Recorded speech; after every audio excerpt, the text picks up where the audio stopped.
But அந்த பிரச்சனை இன்னைக்கு நாட்டுல நிறைய பிரஷரா போயிட்டு இருக்கு. நம்ம என்ன சுத்தி எங்க வேலை போனாலும் வீட்டுக்கு போனா பொண்டாட்டி அவங்க குடும்பம் சந்தோஷமா இருந்தாதான் முடியும்.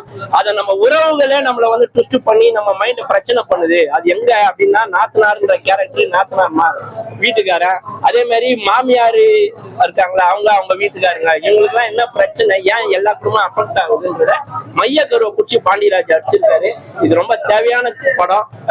இந்த மாதிரி படங்கள் வந்து அவர் தர்மதுரை அப்படி இப்படின்னு 4-5 படம் பண்ணாலும் இந்த படத்தை எடுத்து போடுறப்ப இந்த படம் வந்து ஆக்டிங்லயும் சரி கதை வயசுலயும் சரி எல்லாத்தையும் அவருக்கு முன்னாடி நிற்கும். எல்லாருமே குடும்பத்துல அந்த காலத்துல வந்து சூரிய வம்சம், பாட்டாளி அப்படி அப்படின்னு படத்துக்கு எல்லாம் கும்பலா போய் பார்ப்பாங்க சந்தோஷமா ஊர்ல கூட. ஆனா இந்த படம் இந்த காலத்துல வந்து ஒரு சூரிய வம்சம், பாட்டாளி மாதிரி நான் படம் பார்க்கிறேன். இந்த படம் வந்து குடும்பங்களை மேம்படுத்தும். எங்கேயுமே படத்துல தோய்வு இல்லை. ரொம்ப அழகா இந்த சிலப்பதிகாரம் மாதிரி குடும்ப அதிகாரத்தை எடுத்து சொல்றாரு. இல்ல நம்மளோட மெயின் கருவே என்னன்னா, இப்ப கேரளா படங்கள் எல்லாம் பாத்தீங்கன்னா வந்து கிரைம் ஜானர்ல இருக்கும், கொலை கொள்ளை அந்த மாதிரி அவங்களுக்கு கொஞ்சம் பிரைன் கொஞ்சம் இதுவா அந்த மாதிரி படம். ஆனா தமிழ்நாட்டோட உண்மையான பல்ஸ் பேஸ் என்னன்னு பாத்தீங்கன்னா குடும்ப உறவுகளும் நம்ம சமுதாயமா நம்ம குலதெய்வமா நம்ம வட்டார வழக்குகளை வச்சு எடுக்கிற படங்கள் தான் மெயின். அந்த மாதிரி நம்ம கருப்பசாமியை மெய்ய வச்சு அந்த இடத்துல அந்த கோயில நடக்கிற மொட்டை போடுற விஷயத்த ஒரு படத்துல சுத்தி எடுத்து அது சாதாரண விஷயம் ஒரு மொட்டை அடிக்கிறது அது எவ்வளவு பெரிய நம்மளோட கலாச்சாரத்தை சேர்ந்ததுன்றத அவங்க மையப்படுத்தி சொல்றப்போ நம்மளுக்கு ஆமா நம்ம உணர்வு வருது.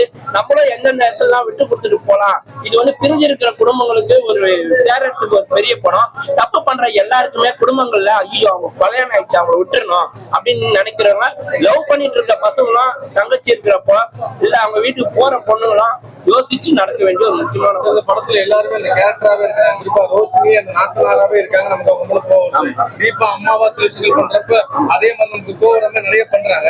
எல்லா கேரக்டரும் கரெக்டா சூஸ் பண்ணி எடுத்திருக்காங்க. ஆமா இது கரெக்டா எடுத்துக்கலன்னா ரோஷினிய வந்து எப்பவுமே பிளாக்கா இருப்பாங்க. அதே மாதிரி கோவத்தை நல்லா கண்ணுல காட்டுவாங்க. இவங்க நீங்க வந்து இந்த படத்துல இருந்தே பாத்துக்கலாம். அந்த அக்கா பேரு சொல்ல அவங்க பேரு குண்டா இருப்பாங்க, தீபாக்கா வந்து ஏற்கனவே வந்து இந்த படத்துல இல்ல அதுக்கும் முன்னாடி ஒரு கடைக்குட்டி சிங்கத்துக்கும் முன்னாடி இன்னொரு படம் வந்தது. இவரு சீமானா நல்லா நடிச்சிருப்பாரு. அந்த படத்துல இருந்து அவங்க வந்து அந்த கேரக்டர்னா அக்கானா இவங்கதான் அப்படின்ற மாதிரி அந்த கேரக்டர் அதை செதுக்கி எடுத்துருக்கிறதா இருக்கட்டும், யோகி பாபு கேரக்டரா இருக்கட்டும், மொட்டை அடிக்கிறது வந்த சென்றாயனா இருக்கட்டும், எல்லா கேரக்டரும் பாபா பாஸ்கர் இது எல்லாமே கரெக்டா பண்ணிருக்கிறாங்க. இந்த படத்தை அதுதான் எப்படி ஸ்கிரீன் பிளே பண்ணாருன்னு தெரியல, ஆனா அழகா பண்ணிருக்கிறாரு. இதுதான் நம்மளோட படம், இதுதான் தமிழ்நாட்டோட படம். தமிழ்நாட்டு மக்களுக்கு ஒரு மெசேஜ் சொல்லணும்னா அவங்க குடும்பங்களுக்கு ஒரு மெசேஜ் சொல்லணும். அந்த மெசேஜ் சொல்லியிருக்காரு இவரு. உண்மையாலுமே இந்த